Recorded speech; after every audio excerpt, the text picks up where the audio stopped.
সবাইকে আবারও স্বাগতম আমাদের আরেকটা অনলাইন ক্লাসে। আমরা তাপগতিবিদ্যা চ্যাপ্টার পড়তেছিলাম। আমরা ওই চ্যাপ্টারের রেফ্রিজারেটর পার্ট আজকে আলোচনা করব, একদম খুবই ইনডেপথ এবং খুবই ডিটেলে। ঠিক আছে? সো আমরা আজকে যা দেখাবো এর অনেকটা অংশই আসলে বইয়ে পাবা না তুমি। সো পুরা কনসেপ্টটা ক্লিয়ার করার জন্য আমি আমার ইঞ্জিনিয়ারিং লাইফে আমি যেটুকু শিখছি সেটাকে খুব হাই লেভেলে তোমাদের সামনে উপস্থাপন করব। কারণ রেফ্রিজারেটর কনসেপ্ট ক্লিয়ার থাকলে অনেক টাফ ম্যাথ দিলেও তুমি দেখবা যে পেরে যাচ্ছ। ঠিক আছে? তো চলো আমরা একটু শুরু করি তাপগতিবিদ্যা।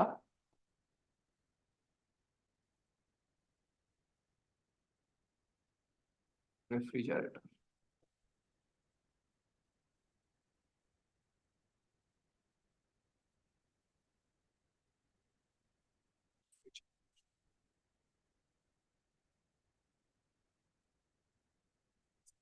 তো প্রথমে আমরা একটু দেখি যে রেফ্রিজারেটরের ওয়ার্কিং প্রিন্সিপাল কিরকম। ঠিক আছে? কিভাবে একটা রেফ্রিজারেটর কাজ করে। সো আমরা প্রথমে একটু ওয়ার্কিং প্রিন্সিপাল যদি দেখতে চাই।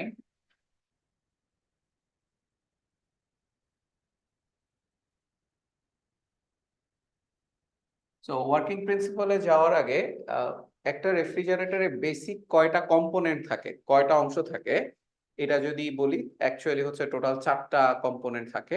সিমিলার একটা ইঞ্জিনে যেমন 4টা স্টেপ থাকে, রেফ্রিজারেটরও 4টা স্টেপ থাকে, এবং 4টা স্টেপ ঘটে 4টা কম্পোনেন্টের মধ্যে। ঠিক আছে? সো আমরা পুরো জিনিসটাকে এভাবে দেখাতে পারি যে রেফ্রিজারেটরে ধরো আমরা যখন দরজাটা খুলি, খুলে ভিতরে যে অংশটা দেখতে পাই এটার একটা নাম আছে, এটাকে আমরা বলি ইভাপোরেটর। আমি ইংলিশেই বলবো, এগুলার বাংলা আরো প্যারাদায়ক হবে। ঠিক আছে? তাহলে আমরা ডোর খুইলা ভিতরে যে অংশ দেখি এটাকে আমরা বলি ইভাপোরেটর। ইভাপোরেটর থেকে ইভাপোরেটরের পরে আরেকটা ইম্পর্টেন্ট কম্পোনেন্ট হচ্ছে যেটাকে আমরা বলি কম্প্রেসর। ঠিক আছে? কম্প্রেসর, এটাকে সি দিয়ে সংক্ষেপে প্রকাশ করা যায় চাইলে, কম্প্রেসর। সো এটাকে আমরা বলি হচ্ছে কম্প্রেসর। এরপরে আরেকটা অংশ থাকে রেফ্রিজারেটরের পিছনের দিকে। আমি জানি না তোমরা দেখছো কিনা, ফ্রিজের পিছনের দিকে কিছু টিউবের মতো অংশ থাকে, বিশেষ করে ডিপ ফ্রিজ যাদের বাসায় আছে, যে চেস্ট ফ্রিজার। সো ওইটার পিছনের দিকে দেখবা যে এরকম কিছু টিউবের মতো অংশ আছে, কালো কালো অংশ আছে, এটাকে আমরা বলি হচ্ছে কন্ডেন্সার। হচ্ছে কন্ডেন্সার। ঠিক আছে? এরপরে আরেকটা ইম্পর্টেন্ট অংশ আছে, এটাকে আমরা বলি হচ্ছে, এখানে একটা ভালভের মতো থাকে। ঠিক আছে? একটা ভালভের মতো থাকে, এটাকে আমরা নর্মালি বলি হচ্ছে থ্রটল ভালভ। ঠিক আছে? Throttle valve. এরপরে এটা আবার ইভাপোরেটরে যায়। সো এটাকে আমরা একটু এভাবে লিখি, থ্রটল ভালভ। সো থ্রটল ভালভের কাজ হচ্ছে প্রেসার কমানো, আর কম্প্রেসরের কাজ হচ্ছে আসলে উল্টা, প্রেসার বাড়ানো। সো পুরো সিস্টেমে একবার প্রেসার বাড়ানো হয় কম্প্রেসরের মধ্যে, আর একবার হচ্ছে প্রেসার কমানো হয় থ্রটল ভালভের মাধ্যমে। থ্রটল ভালভ অনেকটা এরকম দেখবা পেঁচানো একটা জিনিস, এদিক থেকে গ্যাসটা যখনই উপরের দিকে যায় তখনই হঠাৎ করে এক্সপ্যান্ড করানো হয়। অনেকটা ওই যে আমরা বলছিলাম না যে ডিওডোরেন্টের বোতল, অথবা আমরা যদি কি বলে যে কোনো স্প্রে যদি করি, সেই স্প্রেটা করলে পরে কি হয়, একটা ছোট বোতলের থেকে, ছোট আয়তন থেকে জিনিসটা ছড়ায় যখন পরে, তখন নর্মালি ওর তাপমাত্রা কমে যায়। আমরা দেখেছি যে আমরা যখন কি বলে বডি স্প্রে স্প্রে করি তখন যে গ্যাসটা বের হয়ে আসে ওখান থেকে, ওটা কিন্তু রিলেটিভলি ঠান্ডা থাকে।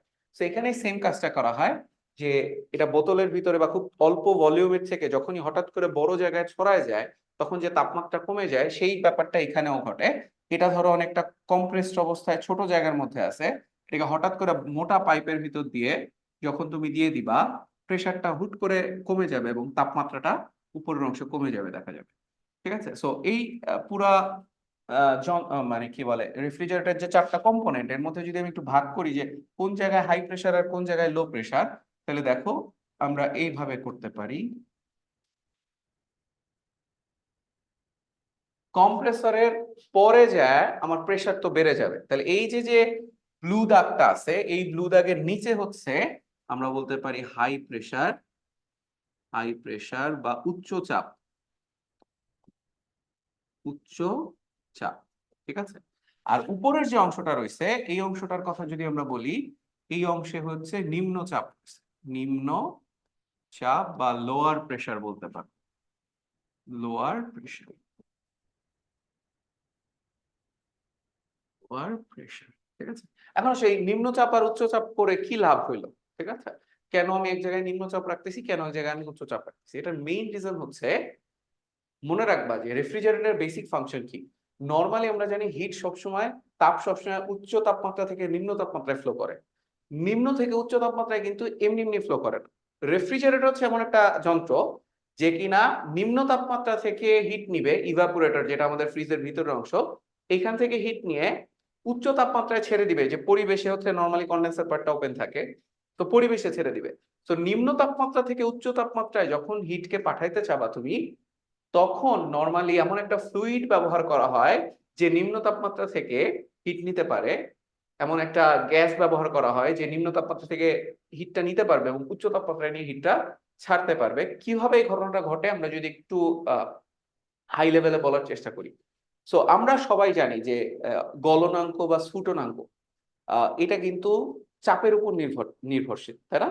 আমরা জানি যে পানি 100°C তাপমাত্রায় ফুটে যদি এটা 1 অ্যাটমসফেরিক প্রেসারে থাকে।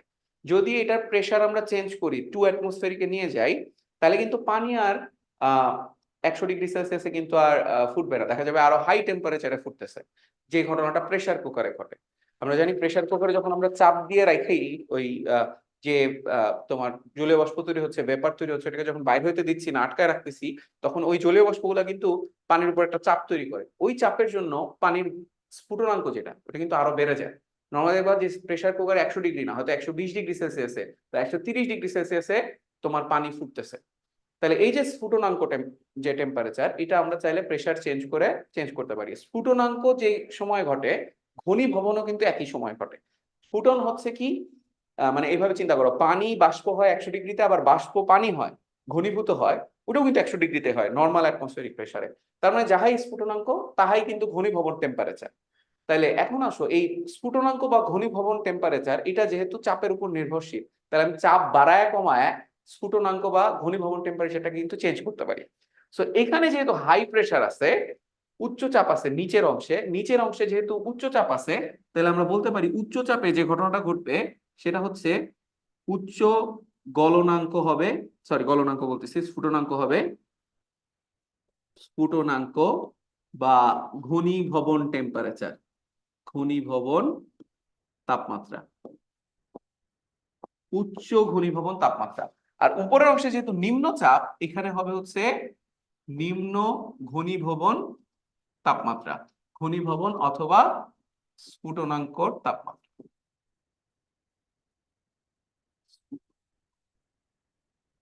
নিম্ন ঘনীভবন তাপমাত্রা অথবা আমরা বলতে পারি হচ্ছে নিম্ন স্ফুটনাঙ্ক, ঠিক আছে। এবার এই জিনিসটা খুবই ইম্পর্টেন্ট, কেন আমরা এখন দেখবো পুরো জিনিসটা আমরা একটু স্টার্ট করি হচ্ছে এই যে যেখানে আমরা থ্রটল করি, অর্থাৎ হঠাৎ করে স্প্রে করে দেওয়ার মতো একটা ব্যাপার।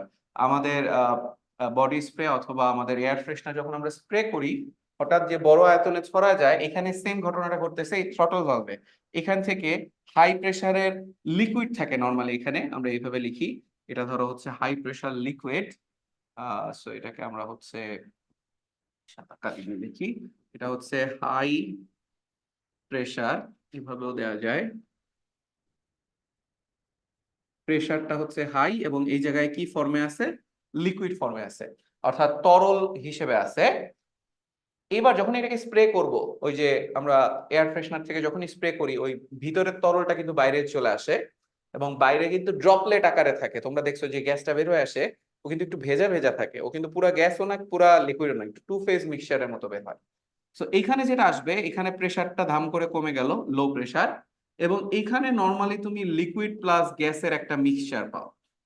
মোস্টলি লিকুইডটাই ড্রপলেট আকারে থাকে, তখন আসলে গ্যাস হয় নাই, ঠিক আছে।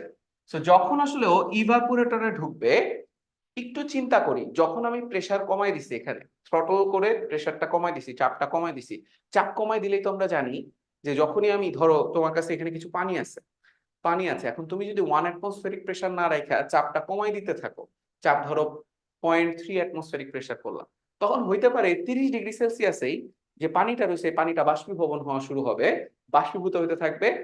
কারণ হচ্ছে যখন তোমার প্রেসার 0.3 atm হয়ে গেছে, 1/3 নেমে আসছে, তখন গলনাঙ্ক বা স্ফুটনাঙ্ক তো চেঞ্জ হয়ে যাচ্ছে। স্ফুটনাঙ্ক আর 100 নাই, ধরো 30°C চলে আসছে, তখন তুমি দেখবা রুম টেম্পারেচার এই পানি ফুটতেছে। তো এখানে এই ঘটনাটা ঘটতেছে যে লিকুইড আর গ্যাস যে হইলো, এইখানে যেহেতু তোমার স্ফুটনাঙ্ক বা ঘনীভবন টেম্পারেচার কমে গেছে, ফলে এইখানে লিকুইডটা গ্যাস হওয়ার ট্রাই করবে। লিকুইড প্লাস গ্যাস আছে, কিন্তু লিকুইডটা গ্যাস হওয়ার ট্রাই করবে, এবং এই যে লিকুইড থেকে যে গ্যাস হইতে চাচ্ছে, এটার জন্য কিন্তু তোমার সুপ্ত তাপ দরকার হবে, সুপ্ত তাপ দরকার হবে। সো আমরা জানি যে লিকুইড যখন গ্যাসে কনভার্ট হয় তখন তার কি দরকার হয়, সুপ্ত তাপ দরকার হয়। এই সুপ্ত তাপটা সে কোথা থেকে গ্রহণ করবে, এইখানে যে আমার যে খাবারগুলো আমরা রাখছি, এই খাবারগুলা থেকে ও হিটটা নিয়ে নিবে। তাহলে খাবারগুলো রাখছি, খাবার থেকে হিট নিচ্ছে, ও হিটটাকে সুপ্ত তাপ হিসেবে ইউজ করতেছে। স্প্রে করা লিকুইড ড্রপলেট যেগুলো রয়েছে, ওগুলো আস্তে আস্তে গ্যাসে কনভার্ট হওয়া শুরু হলো। তাহলে এই ইভাপোরেটর থেকে বের হওয়া যে অংশটুকু পাবো, এটা ফুললি আমরা গ্যাস পাবো। এবং এটার টেম্পারেচারটা নর্মালি এখানে যে টেম্পারেচারে ঢুকে এখানে একই রকম টেম্পারেচারে বাইর হয়, কারণ আমরা জানি সুপ্ত তাপ গ্রহণ করার ফলে লিকুইড থেকে গ্যাস হবে, অবস্থার পরিবর্তন হবে, কিন্তু তার তাপমাত্রা কিন্তু চেঞ্জ হবে না। তবে যদি এমন হয় যে গ্যাস গ্যাস হওয়ার পরেও আরো কিছুক্ষণ খাবার থেকে হিট পাইছে, তখন কিন্তু হইতে পারে যে ওই গ্যাসের টেম্পারেচারটা আরেকটু বাড়ছে, কারণ পুরো লিকুইড যখন গ্যাসে কনভার্ট হয়ে যায় তারপরে আস্তে আস্তে গ্যাসের টেম্পারেচারটা আরো বাড়তে পারে। সো গ্যাস, এবং এখানে তুমি বলতে পারো যে টেম্পারেচারটা একটু বাড়ছে। এরপরে আমরা এটাকে কম্প্রেসরে নিয়ে যাই। কেন কম্প্রেসরে নিয়ে যাই একটু পরে আমরা বলবো। কম্প্রেসরে নিয়ে যখন তুমি কম্প্রেস করো, কম্প্রেসরে নিয়ে কম্প্রেস করলে প্রেসার যেমন বাড়ে, টেম্পারেচারও কিন্তু বাড়তে থাকে। কেন বাড়তে থাকে আমি একটু বলি। কম্প্রেসরে যে কম্প্রেস করতেছে আর হচ্ছে প্রসারণ করতেছে, এটা কিন্তু খুব দ্রুত হয়, র্যাপিড হয়। সো এইখানে যেহেতু ঘটনাটা হচ্ছে দ্রুত ঘটনা, দ্রুত হয়, তাহলে এটা কোন ধরনের প্রক্রিয়া হতে পারে? এটা কি সমষ্ণ প্রক্রিয়া হবে নাকি রুদ্ধতাপীয় প্রক্রিয়া হবে, কি মনে হয় অনলাইনে যারা আছো? এখানে যেহেতু দ্রুত প্রক্রিয়া হচ্ছে, তাহলে এটা বলতে পারি রুদ্ধতাপীয় প্রক্রিয়া হচ্ছে, রুদ্ধতাপীয় প্রক্রিয়া। আচ্ছা, আর রুদ্ধতাপীয় প্রক্রিয়ায় আমরা তো জানি ডিকিউ কি হয় বলতো, জিরো হয়। তাহলে সিস্টেমে কোনো বাইরে থেকে হিট আসতেছে না, কিন্তু সিস্টেমকে তুমি কম্প্রেস করতেছো। তার মানে ইলেকট্রিসিটি খরচ করে তুমি ওর ভিতরে এনার্জি দিচ্ছ। যখনই তুমি এনার্জি দিবা, নর্মালি ওর তাপমাত্রাটা বেড়ে যাবে, কারণ আমরা জানি গ্যাসের ভিতরে তুমি যদি বাইরে থেকে এনার্জি দাও, সেটা হিট হিসেবে নাই দাও, কম্প্রেস যদি করো, তাহলে ওর টেম্পারেচারটা বেড়ে যাবে। ঠিক আছে, তাহলে এখানে যে গ্যাসটা আসলো, এটা হাই প্রেসার হাই টেম্পারেচারের একটা গ্যাস। এখন আমরা আবার জানি যে যখন হাই প্রেসারে থাকে তখন কিন্তু গলনাঙ্ক আর স্ফুটনাঙ্ক আর আগের মতো নাই। এইখানে যেমন সে ফর এক্সাম্পল 4 ডিগ্রি সেলসিয়াস ছিল ধরো খাবারের এই কি বলে ইভাপোরেটরের ভিতরে, ফ্রিজের ভিতরে ধরো 4 ডিগ্রি সেলসিয়াস ছিল, 4 ডিগ্রি সেলসিয়াসে পানি থেকে বাষ্প হচ্ছিল বা লিকুইড থেকে কি হচ্ছিল বলতো, গ্যাস হচ্ছিল। কারণ 4 ডিগ্রি সেলসিয়াসেই তখন ও স্ফুটনাঙ্কে পৌঁছায় গেছে। আমরা যে বলছিলাম না 100টা 30 ডিগ্রি সেলসিয়াসও ফুটতে পারে, আমরা পানিকে 100 ডিগ্রি সেলসিয়াস যেমন ফুটাই এখন 1 অ্যাটমসফেরিক প্রেসারে, যখন আমি প্রেসার কমায় ধরো 1/10 নিয়ে যাব, 10 ভাগের 1 ভাগের প্রেসারে নিয়ে যাব, তখন কিন্তু আর 100তে ফুটবে না, এখন 20-এই ফুটতে পারে, 10-এও ফুটতে পারে। তো এখানে সেই ঘটনাটাই করা হয়েছে, যেহেতু চাপ অনেক কম রাখা হয়েছে, 4 ডিগ্রি সেলসিয়াসে এটা তোমার হচ্ছে লিকুইড থেকে গ্যাসে কনভার্ট হয়েছে, আর খাবার থেকে তখন সুপ্ত তাপ নিছে। এবং এই যে যে ঘটনাটা ঘটছে, তখন কিন্তু আমরা বলতে পারি যে সুপ্ত তাপের সময় কিন্তু তাপমাত্রার কোনো পরিবর্তন হয় না সুপ্ত তাপ যখন নিতে থাকে। ফলে এইখানে যে প্রসেসটা হয়, এটা কিন্তু আইসোথার্মাল প্রসেস বা সমষ্ণ প্রক্রিয়া হয়, কারণ যখন অবস্থার পরিবর্তন হয় শুধু, তখন কিন্তু তাপমাত্রার পরিবর্তন হয় না। তাহলে এটা সমষ্ণ প্রক্রিয়া, এই ঘটনাটা ফ্রিজের ভিতরে ঘটে। ঠিক আছে, আর এটা দ্রুত হয়, এই জন্য এটা রুদ্ধতাপীয় প্রক্রিয়া। আরেকটা রুদ্ধতাপীয় প্রক্রিয়াও আছে, এই যে সেটা হচ্ছে স্প্রে করা। যখন আমরা স্প্রে করি খুব অল্প টাইমের মধ্যেই তো হাই প্রেসার থেকে লো প্রেসারে চলে যায়, ফলে এটাও একটা দ্রুত প্রক্রিয়া। ফলে এটাও হচ্ছে রুদ্ধতাপীয় প্রক্রিয়া বলতে পারি, তাপীয় প্রক্রিয়া। ঠিক আছে, আর এইখানে এবার আসো আমরা এখানে আবার ব্যাক করি। তাহলে কি হইলো, হাই প্রেসার হাই টেম্পারেচারের উচ্চ চাপ এবং উচ্চ তাপমাত্রার একটা গ্যাস, গ্যাস বলতে এটা অলমোস্ট লিকুইড হইতে চাচ্ছে। কেন আমি একটু বলি, এখানে গ্যাসে তো গ্যাস হিসেবে, এটার আউটপুটেও গ্যাসই আছে। ঠিক আছে, গ্যাসই আছে, কিন্তু আমরা সবাই জানি যখন কোনো গ্যাসকে অনেক হাই প্রেসারে রাখা হয়, তখন কিন্তু ওর লিকুইড হওয়ার একটা টেন্ডেন্সি থাকে, তাই না? তাহলে এইখানে গ্যাসটাকে যেহেতু আমি হাই প্রেসারে নিয়ে গেছি, গ্যাসের অণুগুলা কাছাকাছি চলে আসছে, তাহলে ওর মধ্যে কিন্তু তখন একটা টেন্ডেন্সি আছে যে ও চাবে লিকুইড হওয়ার জন্য, কিন্তু লিকুইড হলে আবার ওর সুপ্ত তাপ ছাড়তে হবে। তাহলে যখনই এই যে গ্যাস থেকে ও আবার কিসে কনভার্ট হতে চাবে, লিকুইড, তখন কিন্তু ওর সুপ্ত তাপ ছেড়ে দিতে হবে, সুপ্ত তাপ ছাড়তে হবে, সুপ্ত তাপ ছাড়তে হবে। তাহলে এখন আমরা বলতেছি যে গ্যাস থেকে লিকুইড হতে চাচ্ছে, এবং এখানেও আরেকটা ইম্পর্টেন্ট কথা, হাই প্রেসারে হাই টেম্পারেচার যখন আসে, আমরা আবার এটাও জানি যে হাই প্রেসারে গেলে কিন্তু স্ফুটনাঙ্ক বেড়ে যায়। আমরা ওই যে প্রেসার কুকারের কথা বলতেছিলাম, যখন আমি হাই প্রেসারে যাই 2 অ্যাটমসফেরিক প্রেসার, তখন কি আর স্ফুটনাঙ্ক 100 ডিগ্রি সেলসিয়াস থাকে না, 120 130 হয়ে যায়। তাহলে এখানেও আমরা বলতে পারি যে প্রেসার যেহেতু বেড়ে গেছে, তাহলে এবার ওই ঘনীভবন টেম্পারেচার বা স্ফুটনাঙ্ক চেঞ্জ হয়ে গেছে, ধরো 30 ডিগ্রি সেলসিয়াস চলে গেছে। 4 ডিগ্রি সেলসিয়াস ছিল লো প্রেসারে, হাই প্রেসারে স্ফুটনাঙ্ক বেড়ে গেছে বা ঘনীভবন টেম্পারেচার বেড়ে গেছে, 30-এ চলে আসছে। এখন দেখো এখান থেকে যে গ্যাসটা আসছে, ধরো এটাও 30 ডিগ্রি সেলসিয়াস, আবার এই 30 ডিগ্রি সেলসিয়াস যখন এখানে আসছে, তখন কিন্তু এটাই হচ্ছে ঘনীভবন টেম্পারেচারেও চলে গেছে। তাহলে ঘনীভবন টেম্পারেচারে যেহেতু চলে গেছে, এইবারও চাইলেই সুপ্ত তাপ ছেড়ে দিতে পারবে। আর সুপ্ত তাপ ছাড়ার ফলে তখন দেখা যাবে গ্যাসটা আস্তে আস্তে এই সাইডে আস্তে আস্তে এটা হচ্ছে লিকুইড হয়ে গেছে। ঠিক আছে, তাহলে বাই দা টাইম ও এই সাইডে আসছে, ও আর তখন গ্যাস নাই, এটা হয়ে গেছে হচ্ছে লিকুইড। তাহলে এখন আসো এই লিকুইডটার কথা যদি বলি, লিকুইডটা কেমন লিকুইড, আমরা যদি একটু এভাবে চিন্তা করি, এটা কিন্তু হাই প্রেসার অনেক বেশি, টেম্পারেচারও এইখানে যেমন কম ছিল, এখানে কিন্তু ওরকম কম না। টেম্পারেচারটা অবশ্য কনস্ট্যান্ট থাকবে। কেন কনস্ট্যান্ট আমি একটু বলি, কন্ডেন্সার যেহেতু, এখানে যেহেতু সুপ্ত তাপ শুধুমাত্র ছেড়ে দিচ্ছে, তাহলে তাপমাত্রা এখানে ইন যা হবে এখানে আউট কিন্তু তাই হওয়া উচিত। এখানেও আমরা যেমন বলছিলাম সুপার হিটেড হইতে পারে, বাট বাস্তবে আইডিয়াল সিনারিওতে যখন সুপ্ত তাপের আদান প্রদান হয় তখন তাপমাত্রার চেঞ্জ কোনো হয় না। ফলে এটা আসলে টিটাকে তুমি চাইলে কনস্ট্যান্ট দেখাইলে আরো বেটার। ঠিক আছে, টিটাকে তুমি কনস্ট্যান্ট দেখাইতো ভালো হয়।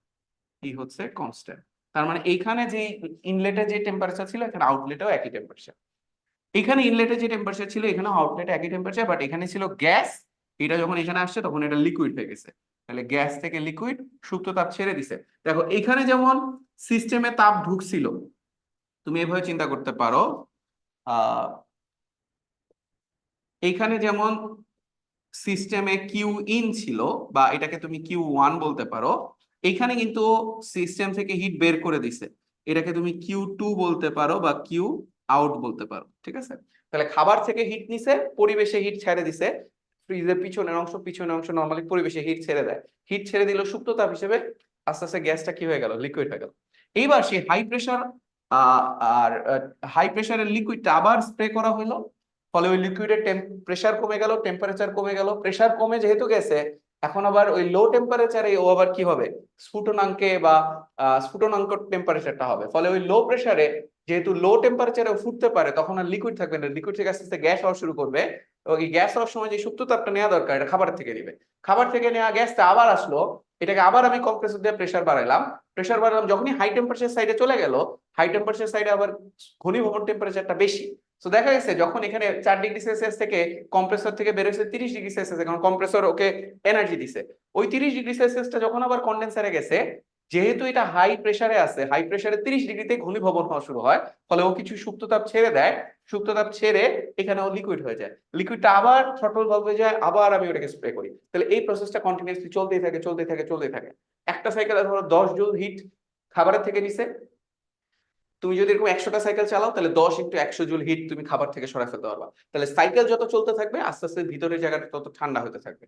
এখন তোমার একটা দেখবা থার্মোস্ট্যাট থাকে, তোমার ডিজায়ার টেম্পারেচার যদি 4 ডিগ্রি সেলসিয়াস থাকে, যখন 4 ডিগ্রি সেলসিয়াসে চলে যাবে ভিতরের টেম্পারেচার, তখন দেখবা কম্প্রেসরটা বন্ধ হয়ে যায়। ফলে একটা নর্মাল গ্যাস জাস্ট ঘুরতে থাকে, এখানে কম্প্রেশনও হয় না, ফলে এখানে স্প্রের ঘটনাও ঘটে না, তখন আর ঠান্ডা হয় না। যখন আবার ফ্রিজের ভিতরে ইনসুলেশন তো আর 100% হয় না, কিছু কিছু হিট ঢুকতে থাকে, 4 ডিগ্রি সেলসিয়াস থেকে আবার 6 ডিগ্রি সেলসিয়াসে যায়, তখন আবার কম্প্রেসর চালু হয় এবং এই প্রসেসটা কন্টিনিউয়াসলি চলতে থাকে। তাহলে কম্প্রেসর চালু বন্ধ এটা আমরা দেখছি রুমের এসির ক্ষেত্রেও কিন্তু অনেকটা একই রকম ভাবে হয়।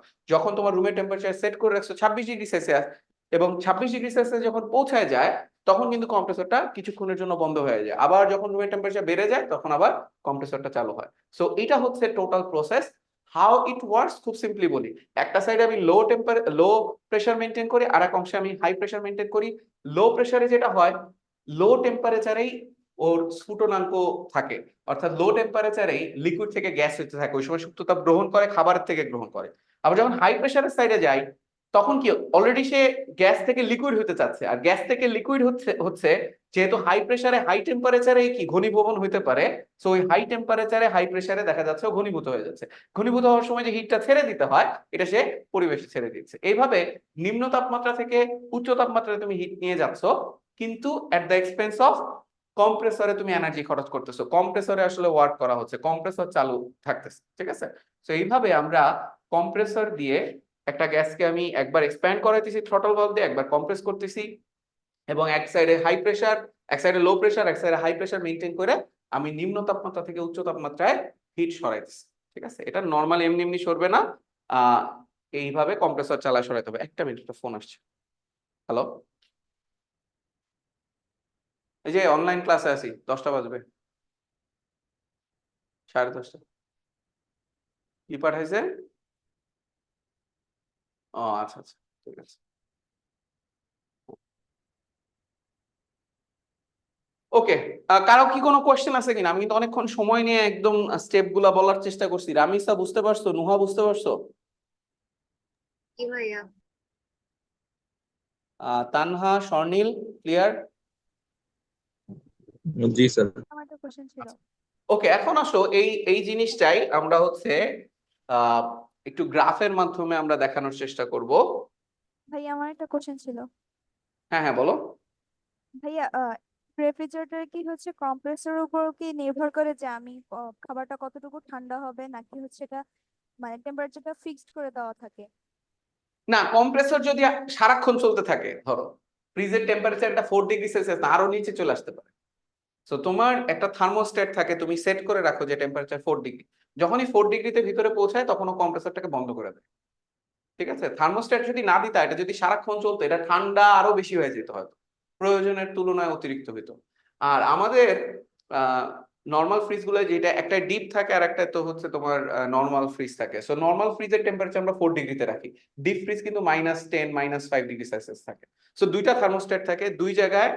আমি একই কম্প্রেসর চালাই, মেনটেন করি, বাট লিকুইডটাকে এক এক ভাবে আসলে এক্সপ্যান্ড করাই, ঠিক আছে। ফলে এক এক রকম টেম্পারেচারে, মানে মেইন কথা দুই সাইডে প্রেসার আলাদা আলাদা রাখো। তোমার ডিপ ফ্রিজ যে অংশ, ওইখানে অনেক বেশি লো প্রেসার রাখো। অনেক লো প্রেসারে কি হয়, অনেক লো টেম্পারেচারে গ্যাসটা হচ্ছে স্ফুটন হইতে থাকে। আর যেটা একটু নর্মাল পার্ট, ফ্রিজের যে নর্মাল পার্ট, ওইখানে আমরা রিলেটিভলি একটু হাই প্রেসার রাখি। হায়ার প্রেসারে দেখা যায় 4 ডিগ্রি সেলসিয়াসটাই আমাদের হচ্ছে তখন স্ফুটনাঙ্ক থাকে। সো আমরা প্রেসার আলাদা আলাদা রাখা একই ফ্রিজের একটা অংশে ডিপ ফ্রিজ বানাতে পারি, আর একটা অংশ হচ্ছে নর্মাল ফ্রিজ রাখতে পারি আর কি। আচ্ছা, এবার চলো আমরা যেটা করব সেটা হচ্ছে স্যার, এই, ইয়েস স্যার। এই প্রক্রিয়ায় কি হচ্ছে জিরো কেলভিনে যাওয়া যাবে?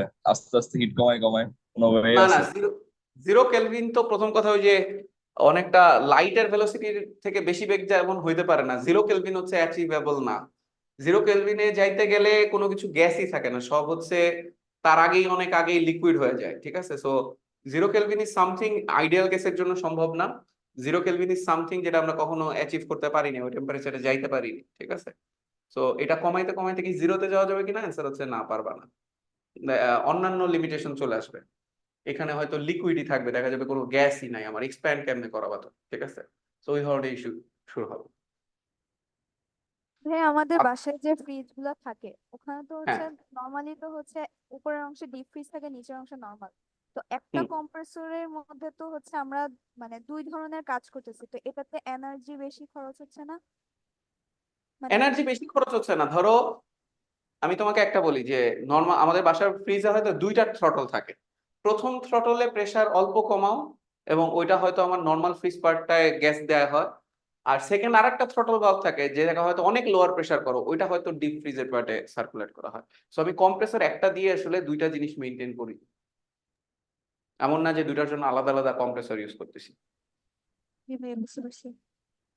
আচ্ছা, এবার আসো আমরা হচ্ছে এই এতক্ষণ ধরে যে আলোচনাগুলো করছি এটাকে একটু গ্রাফে যদি প্লট করার চেষ্টা করি, এবং সেটার জন্য আমরা কিছু একটু মোছামুছি করি। চলো, অংশগুলো আমার দরকার নেই।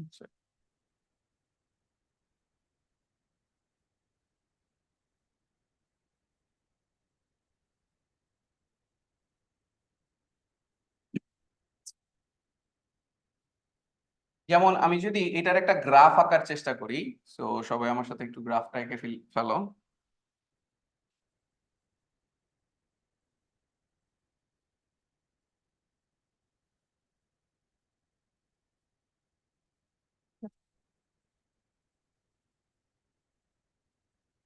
আচ্ছা, এই গ্রাফটা হচ্ছে পিভি গ্রাফ, যেটা আমরা কার্নো ইঞ্জিনের জন্য আঁকছিলাম। সেই গ্রাফটা আঁকতেছি আমরা।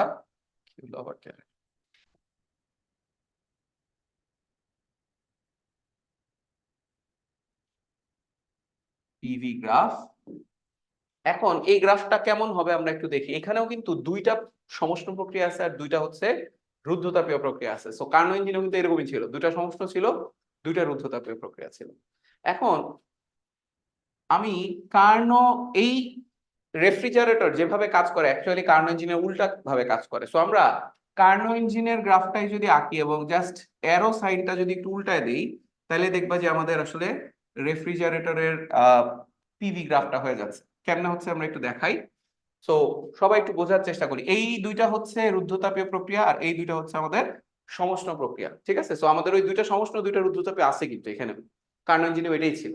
এখন জাস্ট সাইকেলটা কেমনে চায় আমরা এটা বোঝার চেষ্টা করি। যেমন থ্রটল ভালভে কি ঘটনা ঘটে আমি যদি একটু পয়েন্ট গুলা দিই। ধরো এটা হচ্ছে আমার 1 নাম্বার পয়েন্ট, এটা 2 নাম্বার পয়েন্ট, এটা 2, কারণ এখানে কোনো ঘটনা ঘটে নাই। 2 থেকে এখানে গেল 3, এখান থেকে এখানেও কোনো ঘটনা ঘটে নাই। 3, এটা হচ্ছে আমার 4, 4, এটা 4, 4 থেকে আবার হচ্ছে এখানে 1-এ আসে। তাহলে প্রথমে আসো, যেখানে আমরা থ্রটল ভালভে থ্রটল করি, থ্রটল করা মানে হচ্ছে আমাদের প্রেসারটা ধাম করে নামায় নিয়ে আসে, ঠিক আছে? সো এই ঘটনাটা দেখো তো গ্রাফের কোন পার্টে হইছে। এই পার্টে হচ্ছে জেন্টালি নামছে, এগুলাও জেন্টালি নামছে। সো এই পার্টের কথা চিন্তা করে এটা ধাম করে নামছে। তাহলে দেখো প্রথমে আমরা প্রেসার যে কমাইলাম, এটাকে এইভাবে দেখানো যায়, এটা 1, এটা 2, এইটা হচ্ছে আমাদের শটল করার ফলে ধাম করে যে প্রেসার কমে যায়, টেম্পারেচারও কমে যায়। দেখো তোমরা এটা বুঝতে পারতেছো আশা করি। এই দিক থেকে এটা একটা আইসোথার্মাল লাইন, এটা একটা সমষ্ণ রেখা, এটা একটা সমষ্ণ রেখা। উপরের দিকে থাকলে টেম্পারেচার বেশি, নিচের দিকে থাকলে হচ্ছে টেম্পারেচার কম। তাহলে 1 থেকে 2 তে যে আসলাম, এখানে টেম্পারেচার কমে গেল, কারণ আমরা এই আইসোথার্ম থেকে এই সমষ্ণ রেখা থেকে নিচের সমষ্ণ রেখায় গেছি, তাপমাত্রা কমে গেল। এবং ঘটনা কিন্তু এখানে এটাই ঘটে। থ্রটল ভালভ দিয়ে যখনই আমি স্প্রের মতো করি তখন কিন্তু প্রেসারও কমে যায়, আমরা জানি যে তাপমাত্রাও কমে যায়। তাহলে এখানে তাপমাত্রাটা কমে গেল। তাহলে 1 থেকে 2 তে তাপমাত্রা কমছে। এবার দেখো 2 থেকে 3, 2 থেকে 3 তে কি হয় মনে আছে যে লিকুইড থেকে গ্যাস হয়, লিকুইড থেকে গ্যাস হয় এবং সেই সময় সুপ্ত তাপ গ্রহণ করা হয়। তো লিকুইড থেকে গ্যাস যে হবে এটা বোঝাই যাচ্ছে, লিকুইড থেকে গ্যাস হইলে আয়তন বেড়ে যাবে, কারণ লিকুইডের আয়তন কম, গ্যাসের আয়তনটা কি বলতো বেশি। তাহলে আমাদের পিভি গ্রাফে আমরা ডান দিকে মুভ করব। দেখো আমরা ডান দিকে মুভ করছি, কারণ হচ্ছে আমাদের আয়তনটা বেড়ে গেছে।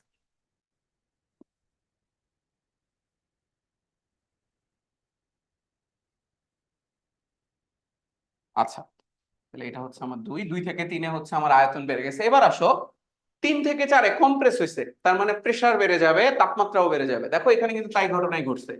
আমাদের এখান থেকে এখানে চাপ বাড়ছে, আয়তন কমছে, চাপ বাড়ার ফলে আয়তন কমে গেছে, এদিকে আসছে, চাপ উপরের দিকে গেছে, চাপ বাড়ছে। আর তাপমাত্রা আমরা জানি নিচ থেকে উপরে যাওয়া মানে হচ্ছে তাপমাত্রা বেড়ে যাওয়া। তাহলে এটা হচ্ছে আমাদের 4, আর এটা হচ্ছে আমাদের 4 থেকে 1। ওটা আবার সমষ্ণ প্রক্রিয়া, কারণ সমষ্ণ প্রক্রিয়া কি হচ্ছে, গ্যাস থেকে লিকুইড হচ্ছে। গ্যাস থেকে লিকুইড হলে কি হবে, আয়তন আরো আরো কমবে, তাই না? গ্যাস ছিল বেশি আয়তন দখল করে, লিকুইড হয়ে গেল এটা কম আয়তন দখল করে। তাহলে দেখো এটা 4 থেকে 1-এ আয়তন অনেক কমে গেল। তাহলে এই জিনিসটা কিন্তু দেখছিলাম আমরা 1, মানে 1 2 3 4 আবার 1, এটা কিন্তু কার্নো ইঞ্জিনেও একই রকম ছিল, জাস্ট উল্টা দিকে ছিল। সো ওইটা ছিল ক্লকওয়াইজ আর এটা হচ্ছে কাইন্ড অফ অ্যান্টি ক্লকওয়াইজ, ঠিক আছে? সো এই রেফ্রিজারেটর অনেকটা কার্নো ইঞ্জিনের উল্টা ভাবেই কাজ করে। এবং এই জন্য একটা নামও আছে, যেই সব রেফ্রিজারেটর তোমার হচ্ছে প্রত্যাগামী প্রক্রিয়ায় কাজ করে, যেমন কার্নো ইঞ্জিনও তো প্রত্যাগামী প্রক্রিয়ায় কাজ করে।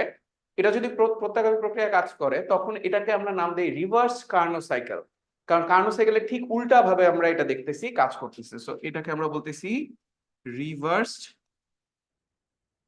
কার্নো সাইকেল, ঠিক আছে? তাহলে এটা হচ্ছে আমাদের রিভার্স কার্নো সাইকেল। সবাইকে এই গ্রাফটা বুঝতে পারছি কিনা? স্বর্ণিল বুঝতে পেরেছি? আয়মান বুঝতে পেরেছি কিনা? জি স্যার। ওকে, এবার আসো, যদি এই গ্রাফটা বুঝে থাকি, এবার হিট গুলো আমরা একটু দেখায় দিতে পারি। যেমন আমি কি বলতে পারি কিনা দেখো তো, যে এইখানে আসলে হিট ঢুকছে সিস্টেমে 2 থেকে 3 তে হিট ঢুকছে, কারণ দেখো 2 থেকে 3 তে খাবারের থেকে হিট ঢুকছিল সিস্টেমে। তাহলে এটা হচ্ছে আমাদের Q1 বা কিউ ইন যেটাই বলি। আর এখানে টেম্পারেচারটা হচ্ছে আমাদের T1। T1 টেম্পারেচারটা বুঝাইতেছি হচ্ছে আমরা আহ ইভাপোরেটরের ভিতরে টেম্পারেচার, খাবারের ভিতরে টেম্পারেচার।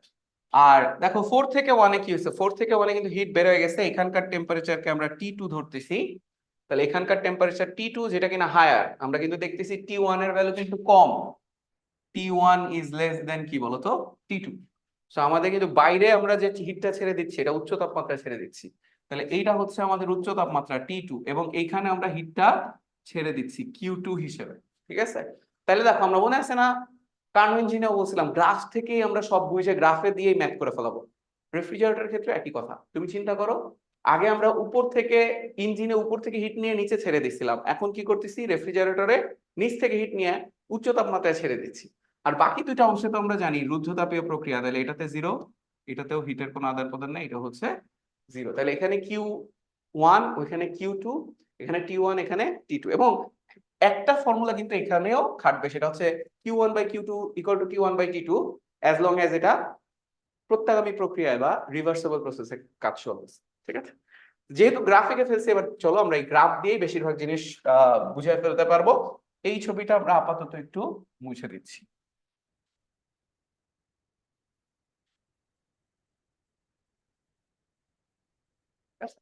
তো আমাদের এইটুকু থাকলে হবে। এখন আসো হাই লেভেলে যদি আমরা রেফ্রিজারেটরকে আঁকি, তাহলে একটা রেফ্রিজারেটর কিভাবে কাজ করতেছে, রেফ্রিজারেটর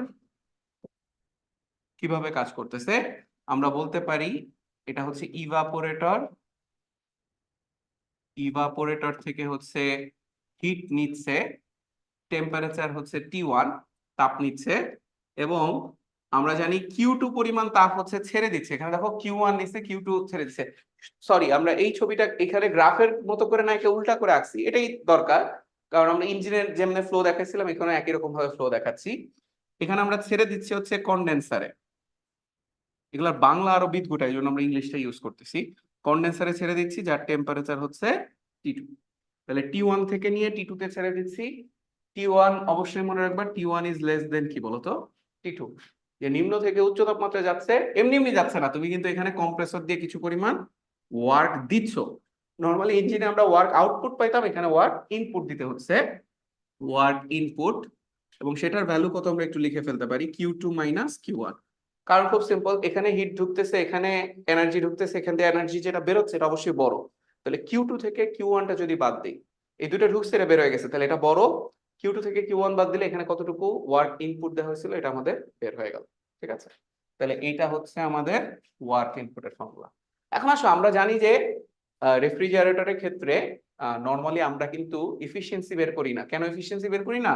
কারণ এফিসিয়েন্সির ফর্মুলা কি হওয়া উচিত ছিল, আউটপুট বাই ইনপুট ইনটু 100%। এখন ওর আউটপুট আসলে কি হবে তুমি যদি একটু চিন্তা করো, ওর আউটপুট, এটা রেফ্রিজারেটরের কাজ হচ্ছে হিট বের করে নিয়ে আসা, তো ওর আউটপুট হওয়া উচিত হচ্ছে আসলে Q1, তাই না? Q1 টা হচ্ছে ওর আউটপুট হওয়া উচিত। আর ইনপুট হিসেবে তুমি আসলে ফ্রিজে কি দিছো, ইনপুট হিসেবে তুমি ফ্রিজে দিছো হচ্ছে ওয়ার্ক দিছো। ঠিক আছে, সো তুমি যেটা করতে পারো সেটা হচ্ছে Q2 - Q1 দিয়ে ভাগ করে দিতে পারো। কিন্তু প্রবলেম হচ্ছে it can be greater than 1, can be. So যেহেতু এটা গ্রেটার দেন 1 হতে পারে, তার মানে কি 100% এর বেশি হয়ে যাবে এফিসিয়েন্সি। কারণ Q1 হইতেই পারে যে তুমি 2000 জুল নিছো, 2000 জুল হিট সরাইতে 500 জুল কাজ করা লাগছে। তাহলে 2000 জুল খাবার থেকে হিট নিছো, 500 জুল কম্প্রেসর দিয়ে তুমি এনার্জি খরচ করছো, তাহলে 2000 সরাইতে 500 জুল খরচ হলো, তাহলে 2000/500 এটা তো 4 হয়ে যাবে। তো এই জন্য আমরা ইফিসিয়েন্সি ওয়ার্ডটাই ইউজ করি না। ঠিক আছে, ইফিসিয়েন্সি ওয়ার্ডটাই বা দক্ষতা ওয়ার্ডটাই ইউজ করি না। আমরা ফ্রিজের ক্ষেত্রে যেটা ইউজ করি সেটাকে আমরা বলি কোএফিসিয়েন্ট অফ পারফরমেন্স। আমরা ইউজ করি হচ্ছে কোএফিসিয়েন্ট অফ পারফরমেন্স। এটার ইংলিশটা একটু তোমরা দেখে নিও, কোএফিসিয়েন্ট অফ, সরি বাংলাটা, কোএফিসিয়েন্ট অফ পারফরমেন্স, এবং এটাকে আমরা সংক্ষেপে সিওপি বলি। সিওপি বলি, এটাকে লেখা হয় হচ্ছে, এটা হচ্ছে অনেকটা আউটপুট বাই ইনপুট। আউটপুট আমাদের কি আসলে একটা ফ্রিজ কি কাজ করে, ঠান্ডা করে। তো এই জন্য উপরে হচ্ছে রেফ্রিজারেশন ইফেক্ট, আর নিচে থাকে হচ্ছে আমাদের ইনপুট বলতে হচ্ছে ওয়ার্ক ইনপুট, এবং এটার ভ্যালু একের থেকে বেশি হলেও সমস্যা নেই, কারণ এটা ইফিসিয়েন্সি না, ঠিক আছে। এবং দেখো এখানে আমাদের ভ্যালুটা ওই যে Q1 divided by work input হচ্ছে Q2 মাইনাস Q1। সো এটাকে আমরা সিওপি বলি, এটা হচ্ছে সিওপির একটা ফর্মুলা। আবার এটাকে চাইলে আমরা এভাবেও লিখতে পারি T1 by T2 minus T1, যদি এটা রিভার্সিবল প্রসেস বা প্রত্যাগামী প্রক্রিয়ায় কাজ করে, তাহলে আমরা তো জানি যে Q1 বাই Q2 এর ভ্যালু T1 বাই T2 এর ভ্যালুর সমান হয়। তো সেই হিসেবে আমরা Q1 divided by Q2 minus Q1 কে লিখি T1 divided by T2 minus Q1, ঠিক আছে। তো এই হচ্ছে আমাদের রেফ্রিজারেটর ফর্মুলা। আমাদের সব ম্যাথ আলটিমেটলি এগুলো দিয়ে করতে হবে। তার আগে এই রেফ্রিজারেশন ইফেক্ট এটা একটু ক্লিয়ার যদি করো সবাই, এটাকে তুমি এভাবে চিন্তা করতে পারো, খাবার থেকে যতটুকু হিট সরানো হলো, খাবার থেকে যতটুকু তাপ সরানো হলো, ঠিক আছে, খাবারের থেকে যতটুকু হিট বের করে নেওয়া হয় এটাকে বলা হয় রেফ্রিজারেশন ইফেক্ট। ওয়ার্ক ইনপুট হচ্ছে কি, কম্প্রেসর যতটুকু কাজ করে বা কম্প্রেসর যতটুকু এনার্জি খরচ করে, কম্প্রেসর যতটুকু কাজ করে। সো এই দুটা জিনিস যদি মনে রাখতে পারো, দেখবো আমাদের ম্যাথের ডেটা গুলা কি বলতে চাচ্ছে এবং ওখান থেকে আমরা কি বের করব এটা আসলে ইজিলি আমরা বুঝতে পারবো, ঠিক আছে। রামিসা, এই পর্যন্ত বোঝা গেছে? কি ভাইয়া? তাহলে চলো আমরা দেখি যে কিভাবে আমরা প্রবলেম সলভ করতে পারি, ঠিক আছে। যেমন আমরা প্রথমে একটা কোশ্চেন তুলি, একটি রেফ্রিজারেটরের সিওপি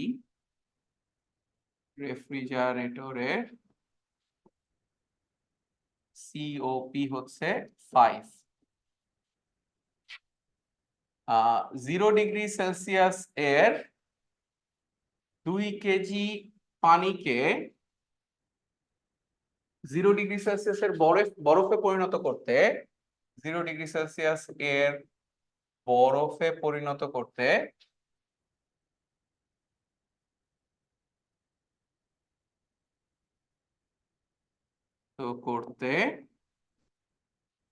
কতটুকু কাজ করতে হবে, কতটুকু কাজ করতে হবে, মানে কম্প্রেসর কতটুকু কাজ করবে এটা বুঝাইছে মেইনলি, কম্প্রেসর কতটুকু কাজ করবে। তাহলে চলো আমরা এটা করে ফেলি। এটা আমাদের ফর্মুলা খুবই ইজি, সিওপি এর ফর্মুলা হচ্ছে refrigeration effect divided by work input. So আমাদের এই ওয়ার্ক ইনপুটটাই বের করতে বলছে, এই জায়গাটাই হচ্ছে আমাদের কোশ্চেনটা করছে যে কতটুকু কাজ করতে হবে। তাহলে আমি কৃত কাজ সমান সমান কি লিখতে পারি, কৃত কাজ সমান সমান লিখতে পারি রেফ্রিজারেশন ইফেক্টের সংক্ষেপে আমরা আর ই লিখি, আর ই ডিভাইডেড বাই সিওপি। আচ্ছা, আর ইটা কি হবে, এই যে পানিকে বরফ করতে, এটাই তো আমার খাবার, এই যে খাবার থেকে কতটুকু হিট নিয়ে নিবা, ঠিক আছে। তো আমরা কিন্তু জানি যে 0 ডিগ্রি সেলসিয়াসের 2 কেজি পানিকে বরফ করতে হিট লাগে কতটুকু, হিট ছাড়তে হবে কতটুকু, বরফ করতে তাপ বর্জন কতটুকু করতে হবে, এটা যদি আমরা একটু লিখি, সেটা হচ্ছে কিউ সমান সমান এম ইন্টু এল এফ। তোমাদের নিশ্চয় মনে থাকার কথা যে কি পরিমাণ হিট অবস্থার পরিবর্তনের সাথে রিলেটেড।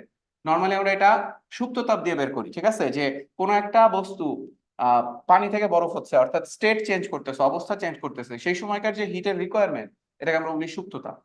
এবং সুপ্ত তাপের ফর্মুলা কি, তুমি যদি ভর জানো এবং আপেক্ষিক সুপ্ত তাপের ভ্যালু জানো, যে 1 কেজিকে বরফ করতে কতটুকু হিট লাগে, তাহলে এম কেজিকে বরফ করতে কতটুকু হিট লাগবে, হিট ছেড়ে দিতে হবে, এম ইন্টু এলএফ হবে। এবং সেটার ভ্যালু, এলএফ এর ভ্যালুটা মুখস্থ থাকতে হবে, এলএফ হচ্ছে 3,36,000 জুল পার কেজি। এটা দিয়ে বোঝায় 1 কেজি পানিকে বরফ করতে গেলে 3,36,000 জুল ছেড়ে দিতে হবে, অথবা 1 কেজি বরফ গলার জন্য 3,36,000 জুল হিট লাগবে, মানে ভাইস ভার্সা, লিকুইড থেকে সলিড হোক, সলিড থেকে লিকুইড হোক, এই পরিমাণ হিট গ্রহণ বা বর্জন করতে হবে, ঠিক আছে।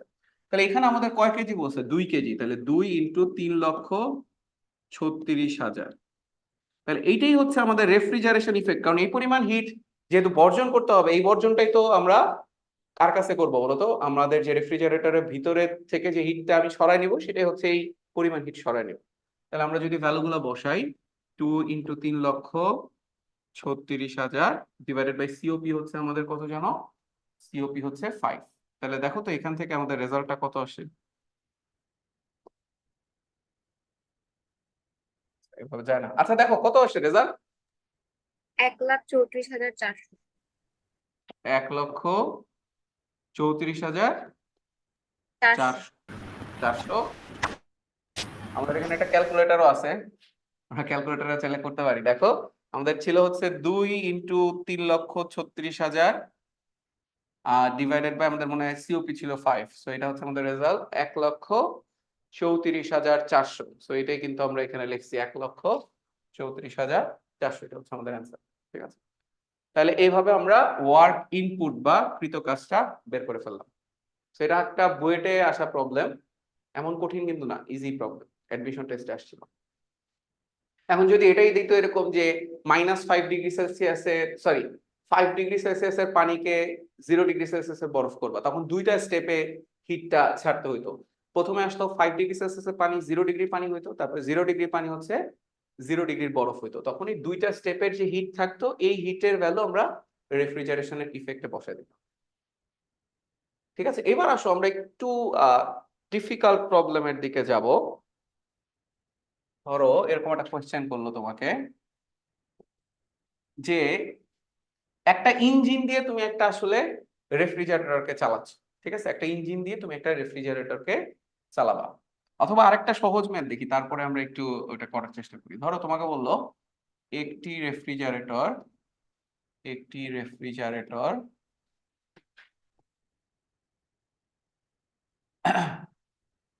4 ডিগ্রি সেলসিয়াস ও 30 ডিগ্রি সেলসিয়াসে কাজ করে। ঠিক আছে, রেফ্রিজারেটরে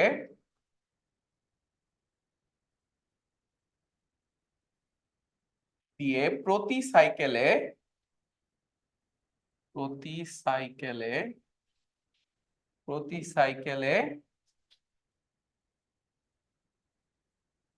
400 জুল তাপ ইভাপোরেটর থেকে সরানো সম্ভব। ইভাপোরেটর থেকে সরানো সম্ভব। ঠিক আছে, প্রতি সাইকেলে 400 জুল তাপ ইভাপোরেটর থেকে সরানো সম্ভব। এক্ষেত্রে প্রতি সাইকেলে কৃত কাজ কত? প্রতি সাইকেলে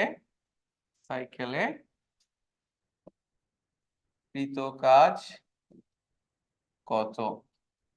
তো নরমালি একবার পুরো সাইকেলটা কমপ্লিট করবে, ধরো যে ওই যে থ্রটল ভালভ থেকে ঘুইরা আবার থ্রটল ভালভের কাছে আসবে, এই সাইকেলে ও 400 জুল হিট এক্সট্রাক্ট করতে পারতেছে, ইভাপোরেটর থেকে 400 জুল হিট সরাতে পারতেছে। তো এরকম ভাবে প্রতি সাইকেলে কতটুকু আসলে আমাদের কাজ হচ্ছে এটা বের করতে বলছে। এটা খুবই সিম্পল একটা ম্যাথ। সেটা হচ্ছে আমি কি লিখতে পারি, T1 হচ্ছে 4 ডিগ্রি সেলসিয়াস, যেটাকে আমরা লিখতে পারি 277 কেলভিন। T2 হচ্ছে আমাদের 30 ডিগ্রি সেলসিয়াস, যেটাকে আমরা লিখতে পারি 303 কেলভিন। তো আমরা তো একটা ফর্মুলা জানি, T1/T2 ইকুয়ালস টু হচ্ছে Q1/Q2, কারণ কিছু যদি না বলে দেয় আমরা প্রত্যেকগামী প্রক্রিয়া কাজ করছে এটা ধরে নিতে পারি। ঠিক আছে, তাহলে এখানে আমরা এখান থেকে দেখতে পারি যে 277/303 ইকুয়ালস টু Q1 হচ্ছে আমাদের 400। তাহলে কি পরিমাণ হিট ছেড়ে দিচ্ছে এটা আমরা বের করতে পারবো, Q2টা বের করতে পারবো। তাহলে দেখো Q2 এর ভ্যালু হচ্ছে কত আসবে, আমরা যদি একটু দ্রুত করে ফেলি, 277/303, সো 277/303 এর সাথে সম্ভবত আমরা হচ্ছে, দেখো কি করলাম, আমরা হচ্ছে 400কে এটা দিয়ে ডিভাইড করে দেব, ফলে 400 ডিভাইডেড বাই হচ্ছে অ্যান্সার আমাদের 437.54 437.54 জুল আসতেছে। ঠিক আছে, তাহলে প্রতি সাইকেলে কৃত কাজ কত হবে আমরা যদি একটু বের করে ফেলি। প্রতি সাইকেলে কৃত কাজ এটার ভ্যালু হবে W সমান সমান Q2 মাইনাস Q1। তাহলে ভ্যালুগুলো যদি বসায় দেই 437.54 মাইনাস হচ্ছে 400, তাহলে এটা হচ্ছে আমাদের 37.5 জুল। সো এটা হচ্ছে প্রতি সাইকেলে কৃত কাজ। এখন তোমাকে সিওপিও বের করতে বলতে পারে। সিওপিও আমরা কিভাবে বের করতে পারি? সিওপি তো অনেক ভাবে বের করা যায়। একটা হচ্ছে T1 divided by T2 minus T1। So এখান থেকে তুমি বের করতে পারো। এটা করলে সম্ভবত কত আসে দেখো, 277, আর নিচে বোধহয় আসে হচ্ছে 303 মাইনাস 277। সো বোধহয় সিওপির ভ্যালু কত, 10-এর মতো আসে। ঠিক আছে, সো সিওপি বের করতে বলতে পারে, কৃত কাজ বের করতে বলতে পারে, আবার বলতে পারে যে আমি ধরো 0°C 2 কেজি পানিকে বরফ বানাবো, কতগুলা সাইকেল সম্পন্ন করতে হবে, ওই টোটাল সাইকেলে টোটাল কাজ কতটুকু হবে। ঠিক আছে, সো এভাবে অনেক ভাবে দিতে পারে। যদি বলে 2 কেজি পানিকে বরফ বানাবা, তাহলে তোমাকে দেখতে হবে আগে কত হিট লাগবে। ধরো তোমার যদি এখানে 40,000 জুল হিট লাগতো, 40,000 জুল হিট লাগতো, আর তোমার 400 জুল হচ্ছে প্রতি সাইকেলে, তাহলে কতগুলো সাইকেল কমপ্লিট করতে হবে বাইর করে ফেলতে পারবা। কিন্তু সম্ভবত 100টা হইলে হচ্ছে, সরি 100 না, 1000টা হইলে বোধহয় 40,000 হয়ে যাবে। 1000টা না, 100টা সাইকেল হইলে তোমার হচ্ছে 40,000 হয়ে যাবে। তাহলে এখানে যে কাজ আসবে, এই কাজটাও তুমি কি করবা, এই যে 37.5 কেও 100 দিয়ে গুণ করবা, তাহলে কতগুলা সাইকেল এটা পাইলা, আবার ওই সাইকেলে টোটাল কৃত কাজ কত এটাও তুমি বের করে দিয়ে আসতে পারবে। ঠিক আছে, তো এভাবে অনেকভাবে পেঁচাই টেচাই করতে পারে। আমরা এর থেকে আরেকটু সুন্দর একটা ম্যাথ দেখি। এরকম একটা কোয়েশ্চেন নর্ডহ্যাম কলেজে একবার আসছিল, যে একটা ইঞ্জিন চালাইতেছো। তো নর্মালি ইঞ্জিন চালাইলে কি হয়, একটা ওয়ার্ক পাওয়া যায়, ইঞ্জিনে ওয়ার্ক পাওয়া যায়, আর রেফ্রিজারেটরে ওয়ার্ক ইনপুট দিতে হয়। সো এখন তোমারে বলছে যে একটা ইঞ্জিনে যে ওয়ার্কটা আউটপুট পাচ্ছি, ওইটা দিয়ে একটা রেফ্রিজারেটর চালাইতেছি। আবারও বলি, একটা ইঞ্জিন নর্মালি উচ্চ তাপমাত্রা থেকে হিট নিবে, নিম্ন তাপমাত্রায় হিট ছেড়ে দিবে। এই হিট ছেড়ে দেওয়ার সময় কিছু পরিমাণ কাজ বের করে নিয়ে আসেও, ওই যে যে কাজটা বের হইলো ওইটা আবার একটা ফ্রিজকে চালাইতে হেল্প করতেছে। তাহলে জিনিসটা কেমন হবে আমরা একটু দেখি। এর ছবিটা যদি এখানে এঁকে ফেলি, এইটা হচ্ছে আমাদের ইঞ্জিন। ইঞ্জিন বলছে এখানে সোর্সের টেম্পারেচার, সোর্সের টেম্পারেচার বা তাপ উৎসের তাপমাত্রা হচ্ছে, এটা হচ্ছে তাপ উৎস, তাপ উৎসের তাপমাত্রা হচ্ছে 1200 কেলভিন। এইখান থেকে ও হিট নিচ্ছে, ধরো Q1 পরিমাণ হিট নিচ্ছে, এটাও বলে দিছে প্রতি সাইকেলে যে হিটটা নিচ্ছে, ধরো এটা বলে দিছে হচ্ছে 4000 জুল। ঠিক আছে, এবং তাপ গ্রাহকে সে এই হিটটা ছেড়ে দিচ্ছে কিছু অংশ, তাপ গ্রাহকের তাপমাত্রা ধরো 400 কেলভিন। কত জুল ছাড়তেছে এটা বলে নাই, কারণ এটা যদি কার্নো ইঞ্জিন হয় তাহলে তুমি অলরেডি জানো Q1 by Q2 T1 by T2 দিয়ে এখানকার হিটটা বের করে ফেলতে পারবে। এখানে যে ওয়ার্কটা পাওয়া যাচ্ছে, ওয়ার্ক আউট, ওয়ার্ক আউট, এই ওয়ার্ক আউটটা হচ্ছে আর একটা রেফ্রিজারেটরকে চালাইতে হেল্প করতেছে, বলে এটা হচ্ছে আমার রেফ্রিজারেটর। এই রেফ্রিজারেটরের জন্য এটা কিন্তু ওয়ার্ক ইনপুট হয়ে গেল। ঠিক আছে, সো এটা হচ্ছে ওয়ার্ক ইনপুট। তাহলে ওয়ার্ক আউটপুট যেটা, এটাই ওয়ার্ক ইনপুট। ও কি করতেছে, একই কাহিনী, ও হচ্ছে ইভাপোরেটর থেকে, ইভাপোরেটর এটা যেটা কিনা T1 টেম্পারেচার আছে, ওখান থেকে ও হিট নিচ্ছে, এবং ও হিট ছেড়ে দিচ্ছে হচ্ছে একটা হায়ার টেম্পারেচারে, যেটা কিনা আমাদের কন্ডেন্সার, কন্ডেন্সার যেটা আরো হাই টেম্পারেচারে আছে T2। T2 is greater than T1, মানে নিম্ন থেকে উচ্চ তাপমাত্রায় নিয়ে আসতেছে। এটা হচ্ছে ইভাপোরেটর।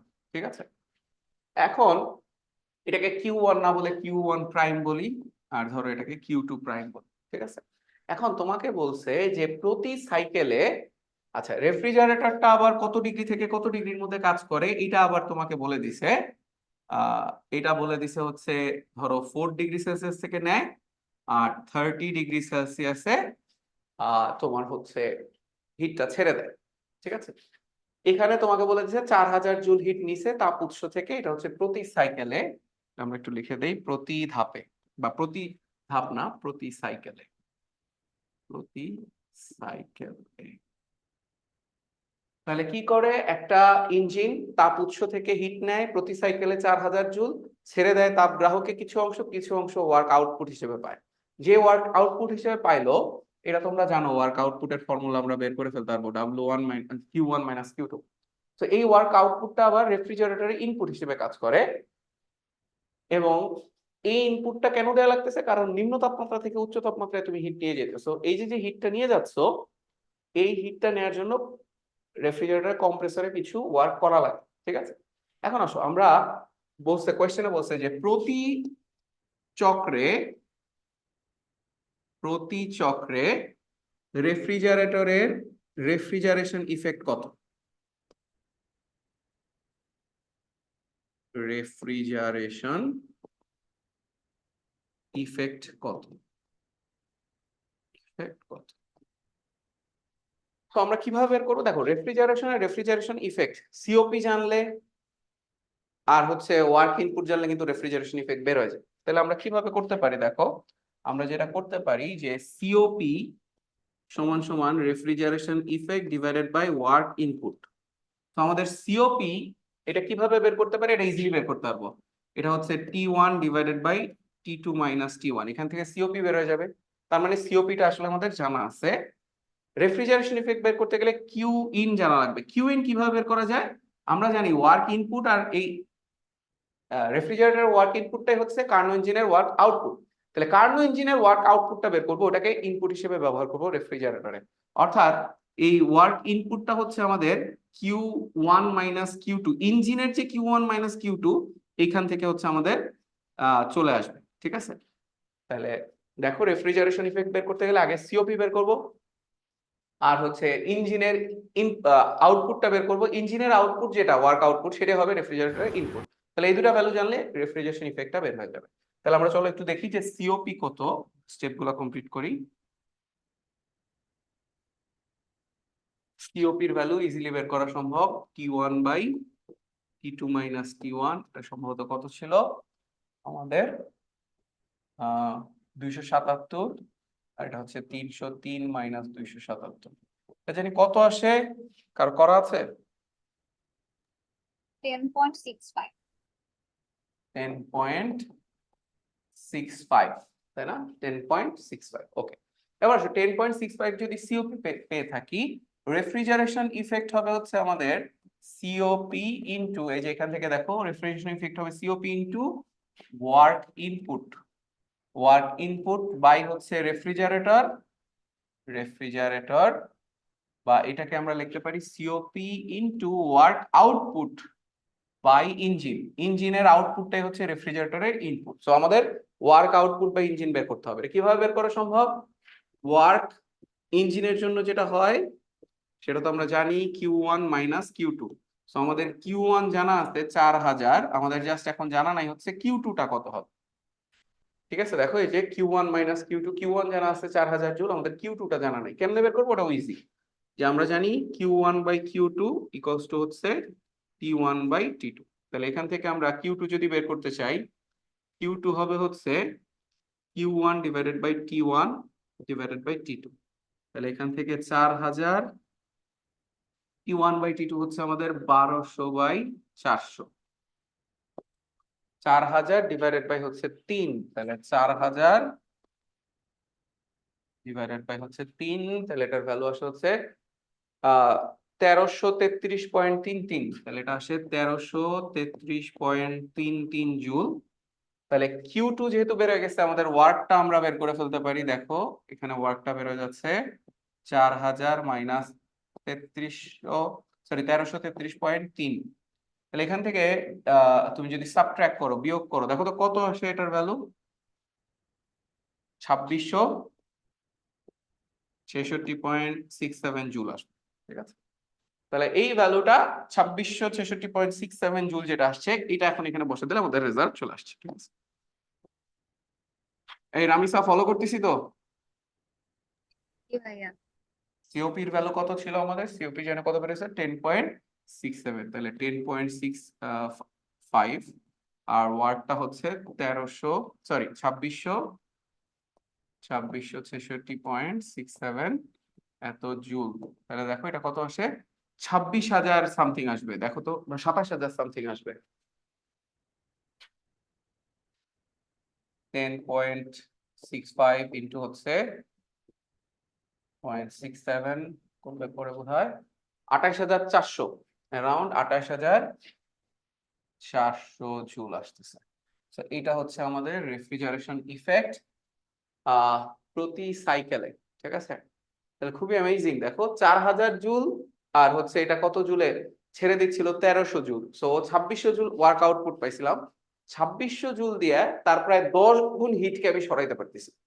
লো টেম্পারেচার থেকে হাই টেম্পারেচারে, নিম্ন থেকে উচ্চ তাপমাত্রায় হিট নিছি, প্রায় 10 গুণ বেশি হিট নিতে পারি। কম্প্রেসরে যতটুকু এনার্জি খরচ করি তার তুলনায় 10 গুণ হিটকে নিতে পারতেছি বা বের করে নিয়ে আসতে পারতেছি, ঠিক আছে? ইন রিয়েলিটি আমাদের আশেপাশে যে ফ্রিজগুলো চলে এগুলো কিন্তু প্রত্যাগামী প্রক্রিয়া চলে না, ফলে যেটা দেখা যায় তুমি এখানে এত বেশি সিওপি আসলে পাবা না। 10.65 সিওপি পাবা হচ্ছে যদি এটা প্রত্যাগামী প্রক্রিয়া কাজ করে।